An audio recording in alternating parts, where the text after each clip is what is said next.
Hello there, I'm Tex, and I'll be your host in this new Orbiter 2016 video series. So hopefully you enjoyed that little introduction, but yeah, we are here in Orbiter and with a new series called Lunar Industries, which of course is loosely based around the movie called Moon. If you haven't seen it, you should definitely check it out, but I'm pretty sure if you're here watching my Orbiter videos, you've probably already seen it. Definitely a great movie. So with that said, yeah, we're basically here in Orbiter. The date is August 10th, 2017. So the premise is that Lunar Industries has a mining operation on the moon. Of course, that's going to be at Brighton Beach. So we're here in the XR2 at Kennedy Space Center. We have a crew of 6 on board. We need to take off. We need to actually rendezvous with the fuel service station in low Earth orbit, which is currently in its inclination is matched up with the moon. So we're going to rendezvous with that. We're going to fill up our tanks here, and then we're going to depart the Earth and head to the moon. We're going to land at Brighton Beach, pick up some supplies, maybe even stop for a docking at the ESS space station, which is in a relatively low lunar orbit, and then we're going to have to come back to Earth. So it'll be a several part series, several episodes throughout the series. I'm not sure exactly how far we will get in each one yet. I'm going to do my best to keep them around 30 minutes, but this first episode is probably going to be a bit longer than 30 minutes because we do have sort of a lot to cover. And instead of doing like an episode 0 where we just talk and plan, I thought, you guys might enjoy actually sort of jumping right into the flight with the very first episode. Alright, so I've got everything ready to go. We're just going to jump down to the bottom panel. Just to save time, I've already got fuel in the vessel. You can see 10,000 kilograms of main fuel there, and everything else is topped off. 7 days of lock. So we're just going to jump over here, turn the beacon and strobe on, and start getting ready to go. We're going to open the MFDs and find a launch window to the fuel service station. So of course we're going to target that with the align plane MFD. And over here, let's just take a look at the map MFD of our situational awareness here. I'll target the fuel service station as well. Alright, so one thing to note is that our launch site here, the latitude of our launch site, does not actually match that of the fuel service station. You'll see the inclination of the fuel service station there. I guess the orbital path, the orbital inclination of the fuel service station doesn't actually come up to the latitude of Cape Canaveral here. So we're not going to be able to get our plane perfectly aligned during the launch, which means that we will need a little bit more fuel. We'll need to do a bit more burning once we're in orbit to align that. We could do an off-plane transfer, but I experimented with that and I wasn't able to really save that much fuel. I'm sure there might be a way to do it, but I used TransX and I wasn't able to really do it. So I'm going to use a more traditional method here. Okay, so what I'm going to do is go ahead and launch now. You can see I'm getting everything ready to go. We'll set the pitch here to 45 degrees. And we are rolling. So basically, yeah, I mean, like I said, we're not going to be able to get relative inclination super low during the launch. But I'm choosing this launch window just because of it's relatively as low as it's going to get, and of the position of the fuel service station, which is sort of approaching Cape Canaveral, if you will. So we're going to launch just ahead of it, and that way we can sort of allow it to catch up to us once we're in orbit when it comes to rendezvousing the orbit. So yeah, I'm just gonna use the more traditional method that I'm used to doing, which is aligning the orbital plane and using the sync MFD. So we're just turning over to an easterly launch heading. We activate the attitude hold autopilot there, and it's going to pitch the nose of the vessel up, and we're going to ease the throttle back up to full power now, and we're just going to basically climb up through the thicker atmosphere here. Pretty standard stuff that we've seen a lot in my videos. So this part is just going to be getting off the ground. Take a look outside here behind us. Very cool. There's Kennedy Space Center, Cape Canaveral in the background as we climb up here in the XR2. Mach 1.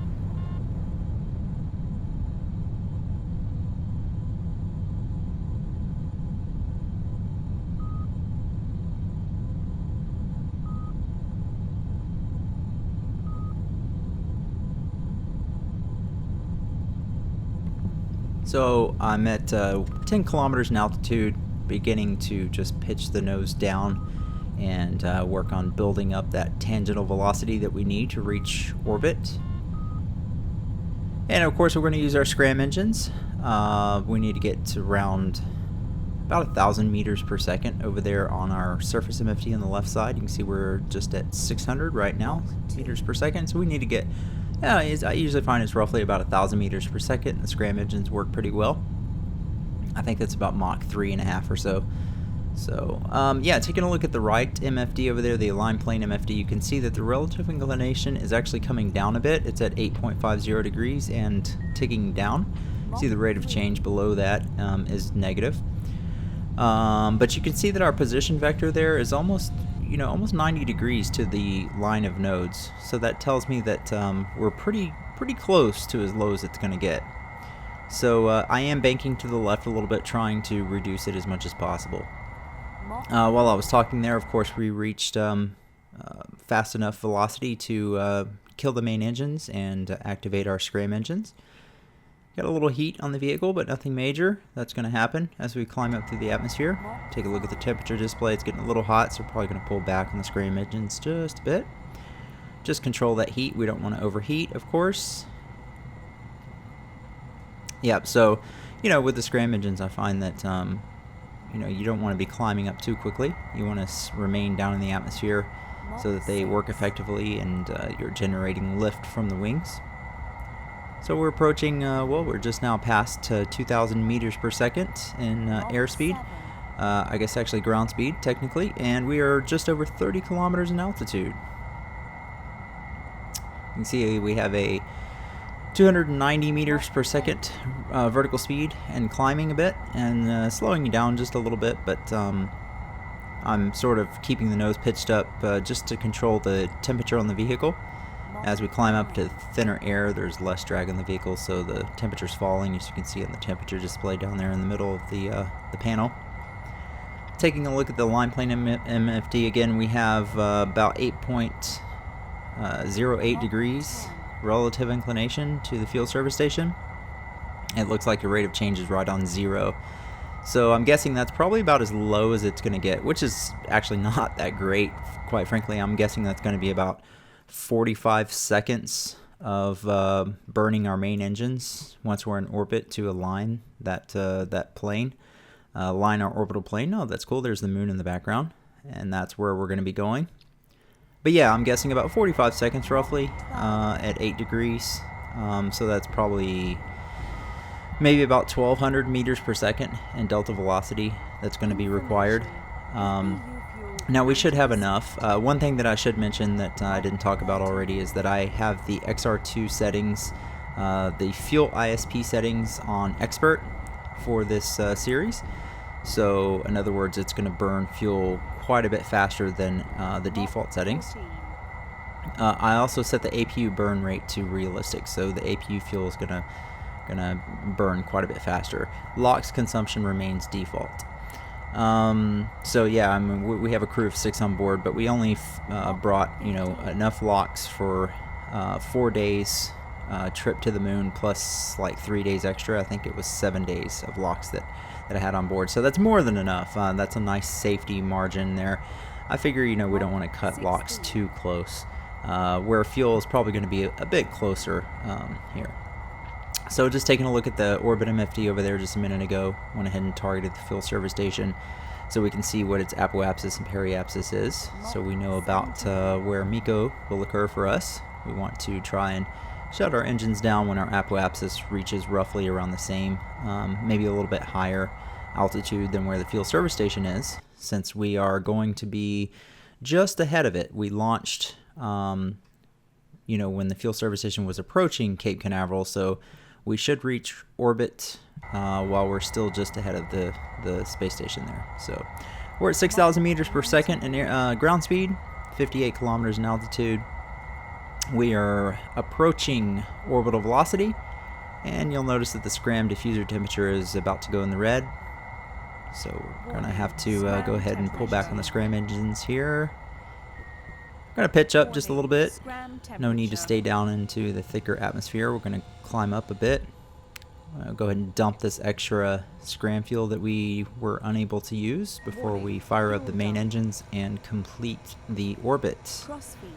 Also going to transfer some of this RCS fuel over to the main tank. We don't need that all over there.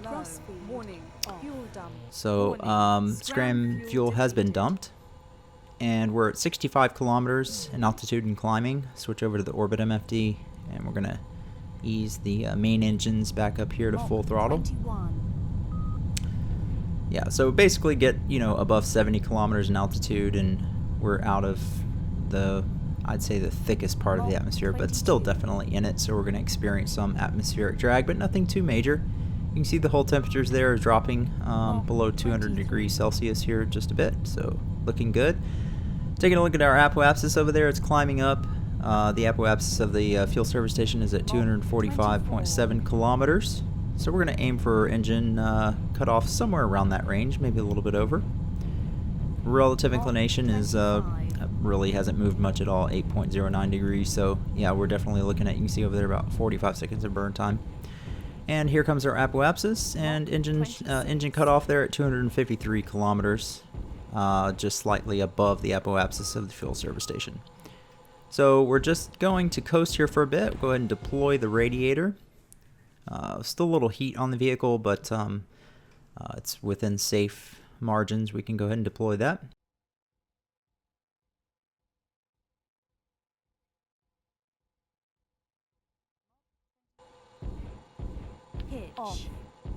Alright, so we can turn the APU off. We no longer need the air control surfaces.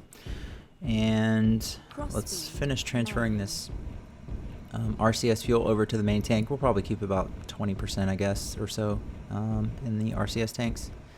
Maybe 25. Yeah, and taking a look at the locks over there, we do have, in fact, 7 days exactly for 6 crew members. So we should be fine there.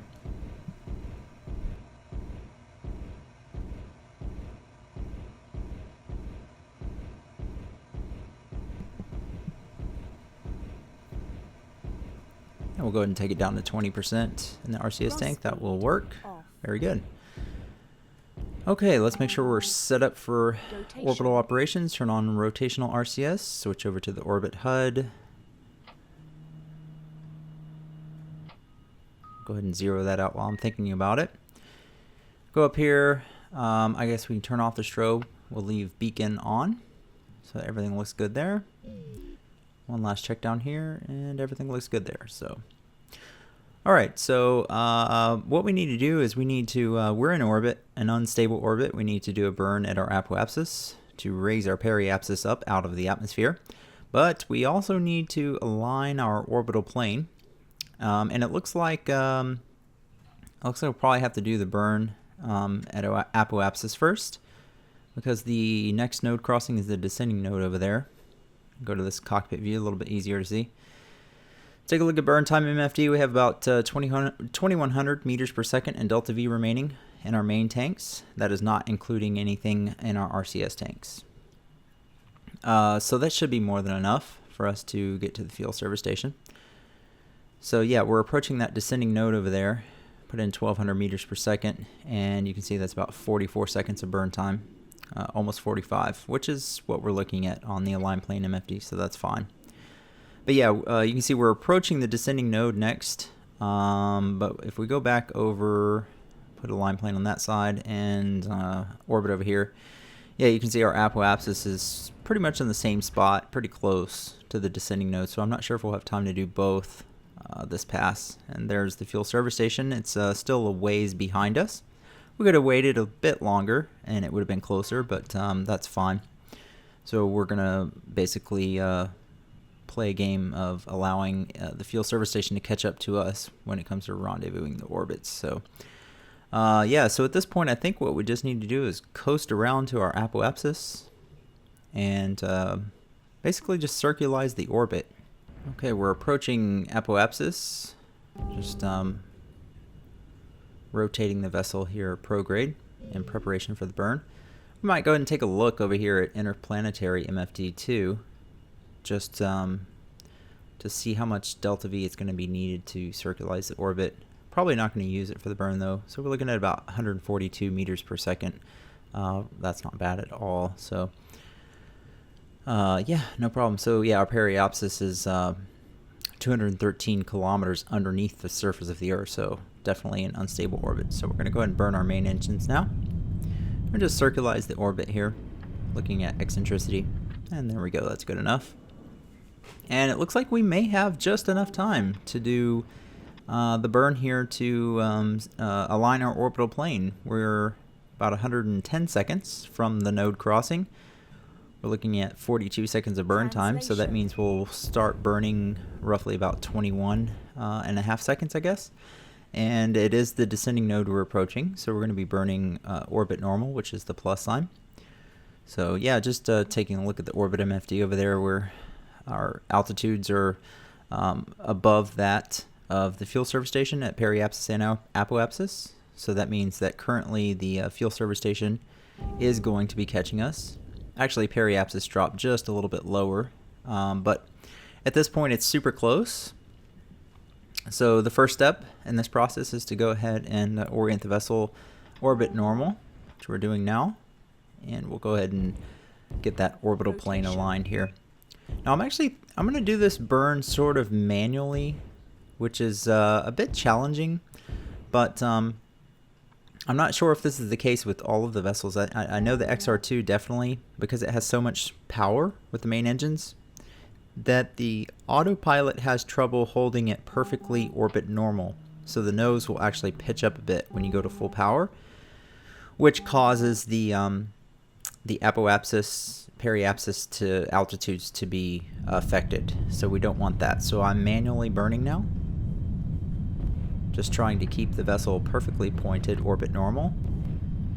And you can see our relative inclination on the align plane MFD is dropping, but I'm trying to prevent our apoapsis and periapsis from changing at the same time. Yeah, and this is actually quite challenging. The engines just want to really pull the nose up here. And we're almost there. Relative inclination is under 1. And here comes 0. And engine cutoff. Alright, good. Alright, so there we go. Our plane is aligned. And we minimize the effect of our altitude change in the periapsis and apoapsis. Very good. So let's go ahead and rotate around and point prograde. So at this point we need to consider taking a look quickly at burn time MFD. We have just under 1,000 meters per second in delta V. That should be ample fuel to synchronize the orbits here. And there's the map MFD. You can see we're just crossing the west coast of Africa, and the fuel service station is trailing just behind us. Now our orbital planes are perfectly matched up. Everything's looking good there. But yeah, so basically what we need to do now is set up that rendezvous point. And I do want that to be on the daylight side. And then once we do that, we'll have to synchronize the orbits. So just figure out where we want to do exactly where we want that rendezvous point to be.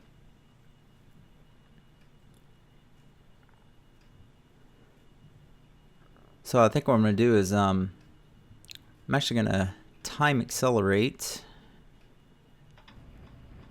and we're going to coast around. We're going to coast around to the opposite side of the planet from where we want our rendezvous point to be. So somewhere maybe in this area here. Go ahead and point prograde. Let's go just a bit further. Okay, we're pointing prograde. I'm going to do just a little bit of a burn here using my linear RCS. I'm actually burning back a bit, which is bringing down our apoapsis.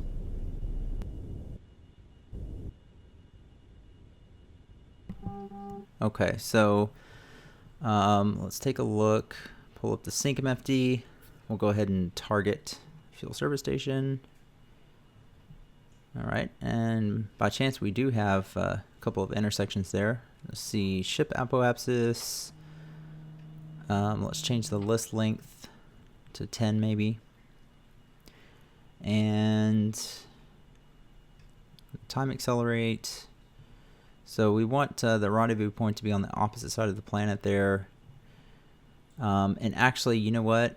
I'm thinking, let's see, our current apoapsis is 256. Of course, it is being perturbed. I have non-spherical gravity sources on, so we're approaching about where I want the rendezvous point to be. But you know, now that I think about it, we want it to be ship periapsis, because we're going to do a prograde burn at the rendezvous point to raise our orbit altitude on the other side of the planet, so that it takes us a bit longer to complete an orbit, and that will allow the fuel service station, which is trailing just behind us, to catch up to us. Alright, so we're basically approaching roughly where I would like the rendezvous point to be, so I'm going to do a prograde burn right here. And you can see that's raising our orbit altitude on the other side of the planet.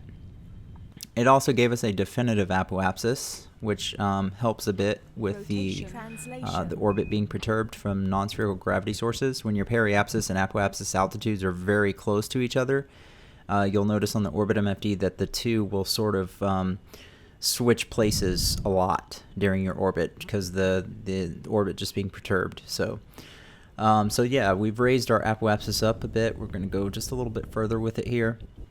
You can see that our periapsis is actually marked on the orbit MFD just behind our current radius vector up there. So that's okay though. That's close enough to where I'd like the rendezvous point to be. Let's see what the fuel service station's altitude is at our periapsis. It's approaching it now. And it was about 242, I guess. So we're going to coast around here. And it looks like we have a relatively close pass, about 3 orbits in the future, here on the sync MFD on the right side. So yeah, so let's just continue coasting around. And we're going to fine-tune our periapsis altitude to match that of the fuel service station.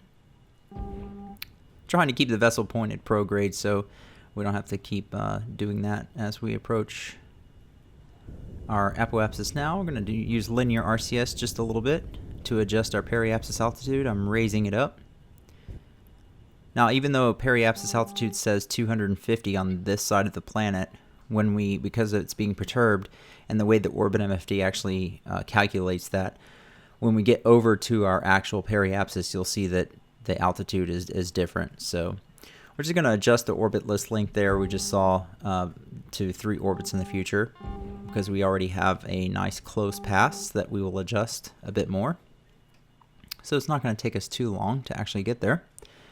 Alright, so we're approaching periapsis now, and I'm not going to do anything right now about the time of arrival difference. Right now it's currently 16 seconds off our time of arrival difference from the fuel service station at that rendezvous point.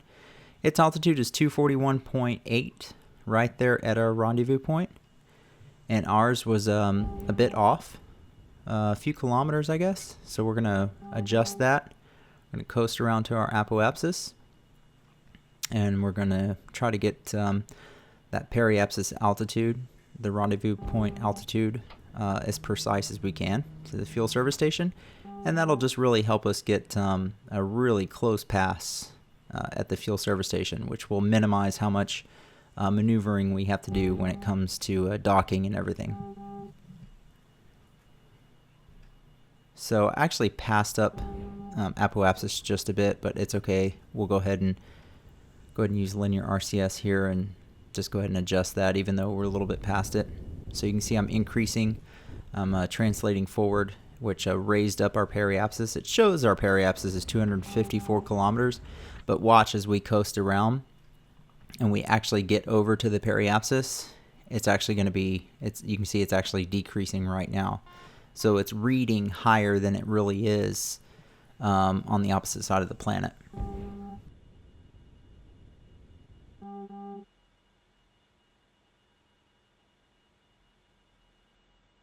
Okay, so we are approaching the rendezvous point now.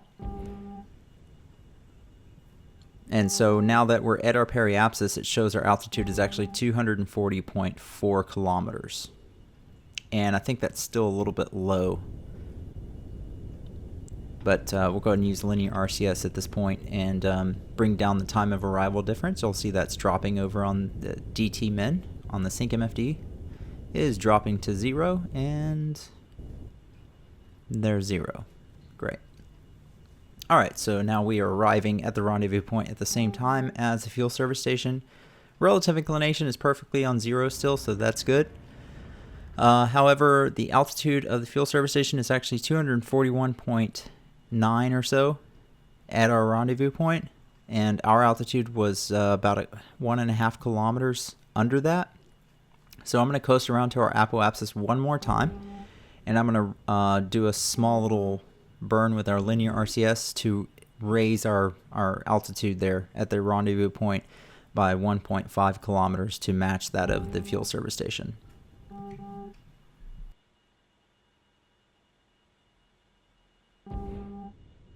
Alright, so we're at apoapsis now. Let's use a little bit of our linear RCS and raise that periapsis up.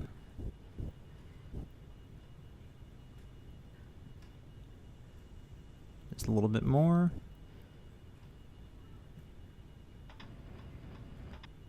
It's probably good enough. Let's go with that. Okay, so I'm happy relative inclination has actually stayed pretty low here. So it looks like we don't need to do any adjustments to that. We're coming around to our final orbit before rendezvous. So at that rendezvous point, we're going to basically just bring that time of arrival difference down to perfectly on 0. It's pretty darn close. We're only off by 1.2 seconds. But we'll get that on 0, even though it's going to be perturbed here. And here we go. So we're going to do linear RCS. Just reduce that. It's coming down. Use the control key for fine microburst adjustments, and there's 0. So we are set. So we're on the rendezvous orbit. Just need to coast around one more time. And if all goes well, we'll be passing incredibly close to the fuel service station. Maybe even hitting it. You never know. So let's go ahead and time accelerate here.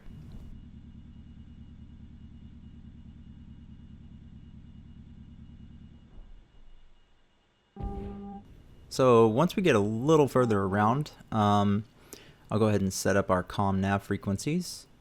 Could technically do it now, but we can see our distance on the SyncMFD there. We're still 460 kilometers in closing from the fuel service station.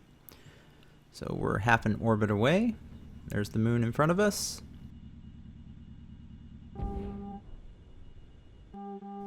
Time arrival difference is not perfect, but it's pretty darn close. About half a second off there. Relative inclination is pretty close. It's close enough to 0, so we're looking good for a nice close pass. So we're a little under a quarter of an orbit away. So let's go ahead and select the vessel fuel service station. There it is. And we're going to set up our comm nav frequencies. We'll set up first the transponder frequency on nav 1. Although we're probably close enough. Let's see, 130.50. Yeah, we're probably close enough for the docking transponders to work. We'll go ahead and set up nav 2 to docking port number 1. So 108.05. And there it is. So docking port number 1 confirmed. Okay, let's close that out.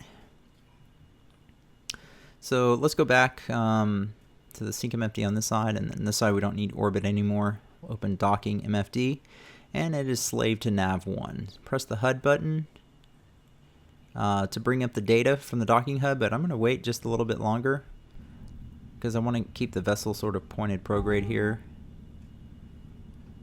So we're 20 kilometers out, so now I'll press the HUD button. We can look over. There is the fuel service station inside of that box. And there's our velocity vector. So let's go ahead and turn on the APU. We're going to open the retro doors for our braking maneuver. And maybe we ought to go ahead and also open the nose cone while I'm here thinking about it. There goes that. So let's turn our lights on, nav and strobe for our approach to the fuel service station Bravo. Take a look outside, see the nose cones opening up. Alright, so that's done. Let's turn off the APU. So yeah, you can see our fuel was actually pretty decent, actually. We have a decent amount of fuel left here. Of course, we still have a small braking maneuver to do, but nothing too major. Our closure velocity is just over 30 meters per second and actually falling at the moment, and we are just under 15 kilometers out. You can actually see the fuel service station. And you see our velocity vector is sort of naturally moving right up toward the fuel service station. That is thanks to our nice close pass we're gonna be having here. We're just 0.15 of a second off from the arrival time difference. So let's put in 34 meters per second in delta V, so that is using our main engines 20.5 meters away to scrub that velocity. So I don't anticipate we'll have to use our main engines, but it gives us an idea. So we'll just sort of rotate over to the fuel service station and also switch over to Nav2 for the docking port. You can see the docking corridor boxes extending out from the docking port there in the distance. And we're approaching 8 kilometers in distance from the fuel service station, and closure velocities hanging about the same, 33 meters per second. So very manageable. We should have no problem using our retro engines and our linear RCS to bring us in for a nice braking maneuver and, of course, docking.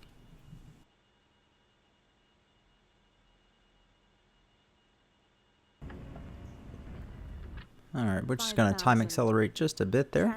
I try not to time accelerate very much, but actually going to start translating over to the right just a little bit and bring our velocity vector up into that docking corridor.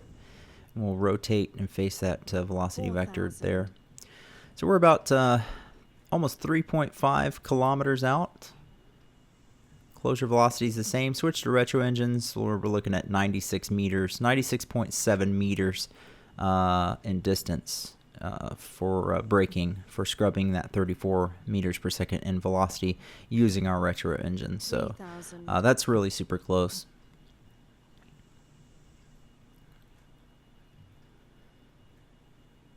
Yeah, so basically, like I said, if you haven't seen docking procedures before, you basically just want to aim for the docking corridor. You could aim for the end of it, out, more to the right of where the velocity vector is pointing now. But I usually just go for the middle part with the XR2 or the Delta Glider. It's a very maneuverable vessel, unlike the space shuttle. So I find I don't need as much room to fly through the docking corridor. All right, 1.5 kilometers. That is from the docking port itself. Of course, we are aiming out away from it at the moment into the middle of the docking corridor. But it gives us an idea. You can see our closure velocity there. 1,000. All right, we're under 1 kilometer. 900. There's 800 meters now. 800. So we're going to begin braking here in just a moment. 600. Closure velocity is already falling on its own. 500. And we're braking. Okay. Closure velocity is down to 10 meters per second. Translation. Switch to linear RCS. We'll probably use a combination of that and our retro engines. 300. Basically going to come right to a stop in the middle of that docking corridor. You can see the distance there ticking down on the HUD, and the differences in our velocities as well. Just rotate around so we can see that docking corridor as we're falling into it here. Last little braking maneuver here, a couple of bursts with the retro engines.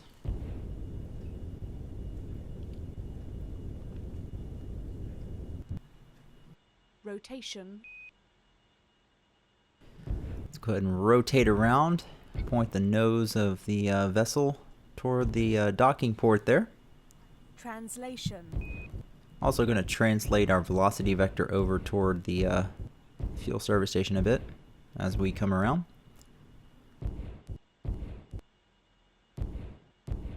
Rotation. Translation.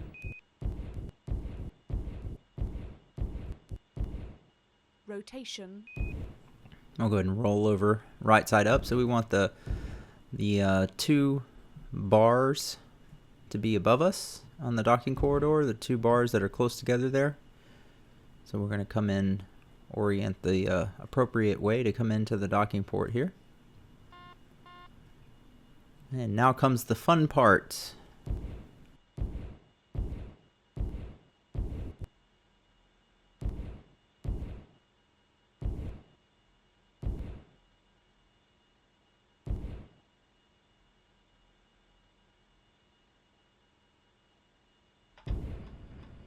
Translation.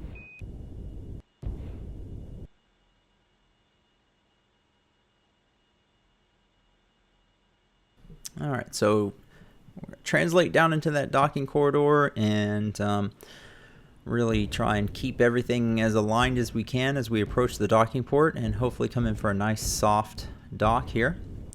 Yeah, we are going to go over 30 minutes on this video as I predicted, but you know, we've managed to get into orbit and reach the fuel service station. So that means the next episode we'll be able to go ahead and start heading out to the moon.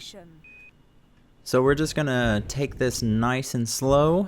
I think what I'm going to do now is do a little editing magic, and we're just going to time accelerate this whole docking procedure right up until contact. So enjoy, and in just a moment we'll be docked.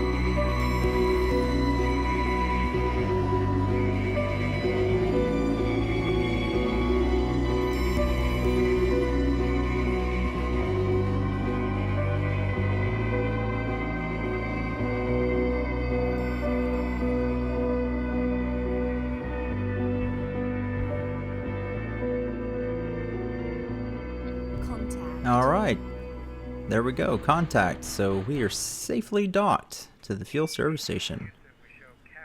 So successful flight. Yeah, turn off rotational RCS, turn on the APU. We'll close the retro doors, stow the radiator, and turn on external cooling. All right, so that's done. Yeah, our fuel, we did pretty good. Turn off nav beacon, or nav and strobe rather. But yeah, we did pretty good on our fuel. 8.9% in the main tanks, 11.8% in the RCS tanks. Not bad. I'll turn off the APU. Alright guys, so here we are at the fuel service station, safely docked in the XR2. So that's going to complete episode 1. I think the next part, of course, we need to transfer fuel over to our XR2. We need to do some planning. We need to, plan the ejection burn to the moon and calculate fuel and all that good stuff. LOX is all set. We're not going to be taking any new LOX on board. But I think this was definitely a successful episode.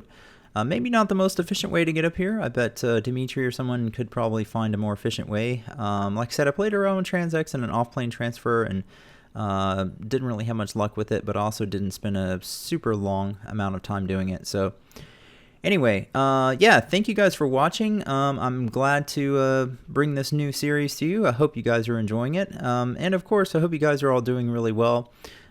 Stay tuned for episode 2. I hope to have a new episode out every Tuesday. Not sure how many episodes this series will be, but until then, take care guys, and we'll see you then.